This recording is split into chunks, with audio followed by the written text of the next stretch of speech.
మన ఫ్యామిలీ అందరికీ హాయ్ అండి. ఈరోజు పొద్దున్నే తోటలోకి వెళ్తున్నాము. తోటలో పని ఉందని. పొద్దున్నే అంటే మేము బయలుదేరినప్పటికీ టైం పావుతక్కువ అరైంది. 4 గంటలకు లేచాను. ఇంట్లో కొన్ని పనులు మాత్రమే చేసుకున్నాను. అంటే పొద్దున్నే టిఫిన్ అంటే తినబుద్ధి కాదు. సరే అని టిఫిన్ చేసుకొని తోటకు తీసుకెళ్ళామనుకోండి, అక్కడ చల్లారిపోయి అట్లా తినబుద్ధి కాదు.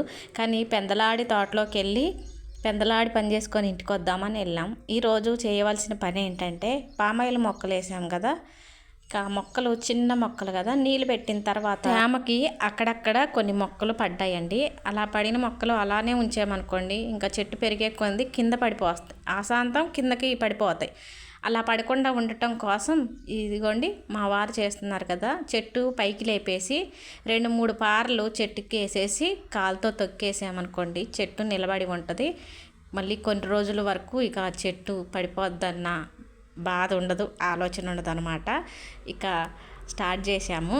మా వారేమో అలా చెట్టుకి మట్టేస్తున్నారు, నేనేమో తొక్కుతున్నాను. అయితే నేను అనుకున్న ఆలోచన ఏంటంటే, చెరొక పార తీసుకొని చెరొక సాలు వెళ్తుంటే ఎవరికి వాళ్ళం ఇలా చేసేసుకోవచ్చు, కాలుతో తొక్కేయచ్చు అనుకున్నా. కానీ మా వారు ఏంటంటే, పారతో చేయాలంటే కొంచెం కష్టమైన పని కదా, నేను తోటలోకి రాకుండా ఉంటాను, కానీ వచ్చాను అనుకోండి చిన్న చిన్న పనులు చేయాలంటే కొంచెం కష్టంగా ఉంటుందండి. ఇలా మట్టేస్తే అలా తొక్కుకుంటా వెళ్ళటం అంటే చేయకుండా ఇంటికాడు ఉంటే ఉంటానండి. లేదు నేను తోటలోకి వెళ్ళాను అనుకోండి, చిన్న చిన్న పనులు అయితే నాకు మళ్ళీ ఇంటికి వెళ్ళి ఏదైనా కొంచెం కష్టంగా ఉండే పని అయితేనే నచ్చింది. ఎదురు పని చేయాలి, పనులన్నీ చేస్తానండి. సరే అట్లాగే నీళ్ళు పెడతాను. నాకేమీ పనులు కట్టగాదండి. ఈ మధ్యన పనులు చేస్తాను, నాకేం పనులు చెప్పాను కాదు. ఈ మధ్యన పనులు లేకపోతేనే కొంచెం కష్టంగా ఇప్పుడు చేసే పనుల కంటే డబుల్ అంతకంటే డబుల్ ఎక్కువ చేసేదాన్ని పనులు. మాకు చేసుకోవడం మిరప తోటలకి సొంతంగా మగోళ్ళతో పని లేకోకుండా మగోళ్ళ ఆయన చేసే పని అంతా చేయలేకపోయినా ఆయన గారితో కొద్ది గొప్పగా సమానంగా చేస్తాను. ఇది పామాయిల్ తోట అండి. ఇంతకుముందు ఒకప్పుడు ఇది మామిడి తోట. ఈ భూమి అంతా కూడా మామిడి తోటే. కానీ అప్పుడు ఆ మామిడి తోటలకి లాభాలు ఏమి రావడం లేదని ఇలా పామాయిల్ వేసాము. అంటే ఈ మధ్యలో మిరప తోటలు వేసాము, పత్తి చేలు కూడా వేసాము. కానీ ఇప్పుడు ఇక ఎప్పుడూ కూడా పనులు చేయాలంటే చేయలేము. పామాయిల్ వేసామనుకోండి, 3 సంవత్సరాలు కష్టపడితే కొన్ని రోజుల తర్వాత మనకి ప్రతిఫలం దక్కిద్ది అన్న ఆలోచన. ఈ పామాయిల్కి కూడా చాలా కష్టం ఉంటుందంటండి. పాదులు వేసుకోవటం, మందు వేయటం, నీళ్ళు పెట్టడం. పామాయిల్ మొగిలి తీయగా ఉంటుందంట, కోతులు తింటాయంట, ఎలకలు కొడతాయంట.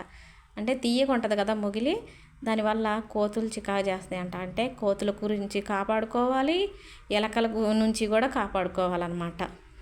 ఇదండి ఈరోజు మేము తోటలోకి వచ్చి చేయాలనుకున్న పని, చేసేసిన పని కూడా చాలా వరకు చేసేసాము. అంటే పని చేసేదంతా వీడియోలో చూపించాలంటే అసలు అటు ఇటుగా 2-3 గంటలు పడుతుందన్నమాట. అంతా చూపించలేము. ఇదిగోండి మీకు స్పష్టంగా చూపిస్తున్నాను. ఈ మొక్క పూర్తిగా కింద పడిపోయింది కదా, దీన్ని లేపి నేను పట్టుకున్నాను. మా వారు మట్టేస్తున్నారు. వీటికి ఈత ముళ్ళులాగా ముళ్ళు ఉంటాయండి. అప్పటికీ నా చేతులకి చాలా కోసుకుపోయినాయి. వాటిని అట్లా లేపేటప్పుడు జాగ్రత్తగా ఉండాలి. కాలుతో తొక్కేటప్పుడు కూడా జాగ్రత్తగా తొక్కాలి, లేదంటే మనకి అంగుళం పొడవులు ఉంటున్నాయి ఆ ముళ్ళు, కాలు కుచ్చుకుందంటే చాలా లోతుకి వెళ్ళిపోద్ది. ఇక ఆ పని అయిపోయిందండి. అక్కడ పని చేసినాం, టిఫిన్ చేయకుండా వచ్చేసాం కదా, కొంచెం ఆలస్యమైంది. అందుట్లో పామాయిల్ మొక్కలు మట్టి వేయటమే కాకుండా మన పక్క వాళ్ళు పామాయిల్ వేసేటప్పుడు నీళ్ళు పెట్టుకోవటం కోసమని పైపులు తీసుకున్నారు. వాళ్ళు మన పక్కకి వేసారు. వాటన్నిటిని ఒకసారికి చేర్చడం, ఆ పని అయితే చూపించలేదు. ఇక అక్కడ పని అయిపోయి వస్తున్నాము. ఇంకో పని ఉంది, కానీ మధ్యలో ఈ రేగి చెట్టు కనిపించింది. మన తోటలోదే లేనండి. ఈ రేగికాయలు కోసుకుంటున్నాను. టిఫిన్ చేయకుండా వచ్చాం కదా, కొంచెం ఆకలి ఎక్కువైతుంది. ఆ రేగికాయలన్నా నోట్లో పడేసుకుందామని రేగికాయలు కోసుకొని తిన్నాను. ఇక ఏడుకొచ్చేసి మిరపకాయలు కోస్తున్నాం. మిరపకాయలు లాస్ట్ కాయలండి. ఈసారి 2 కోతలకే వచ్చేసినాయి. ఫస్ట్ కోత కోసారు, అమ్మేసినాం. రెండో కోత కూడా కోపించినాం. వీటిని ఎండబోయటానికి ఇక్కడికి వచ్చేసినాం. పరదా వేసి కాయలు మొత్తం ఇలా పలసకు పోసేసాము.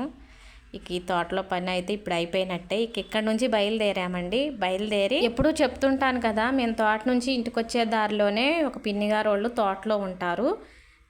ఆవిడే మాకు పాలు పోస్తారని. ఇల్లే తోటలో ఉంటుందండి. మేము ఒకప్పుడు ఎలా తోటలో ఉన్నామో ఇక్కడ వీళ్ళు అలా ఉంటున్నారు. వీళ్ళు కూడా చాలా సంవత్సరాల నుంచి ఉంటున్నారు.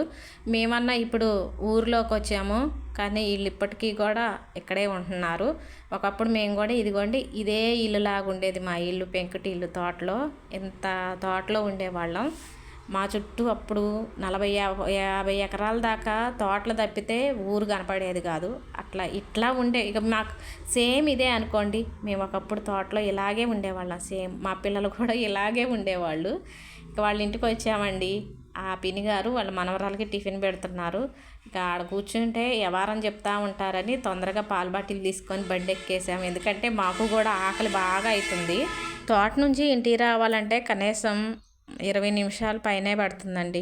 మన ఇంటికి వచ్చేసాం. ఇదిగోండి మన ఇల్లు. చాలామంది అడుగుతున్నారు మీ షాపులు అంటున్నారు ఏం చేస్తారని. చెప్పాను మీకు ఎన్నోసార్లు. మా వారు మోటార్ మెకానిక్.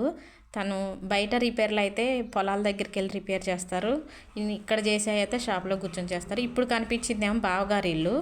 నెక్స్ట్ మన ఇల్లు అండి. ఇదిగోండి ఇది కూడా అడుగుతున్నారు ఏంటి అంత పొడవు ఉంది, ఇదంతా మీ ప్లేసేనా? అంతా మా ప్లేస్ కాదు. ఒక్క ప్లేస్లో 2 అన్నదమ్ములు ఇల్లు కట్టుకున్నారు. ఇంటికి వచ్చేసాం కదా, కాళ్ళు చేతులు కడుక్కొని ఇంట్లో పనులు స్టార్ట్ చేయాలి. ఈ వీడియో నచ్చినట్టయితే నా కష్టానికి మీరు ఇచ్చే ఫలితం ఒక లైక్ అబ్బా, లైక్ కొట్టండి.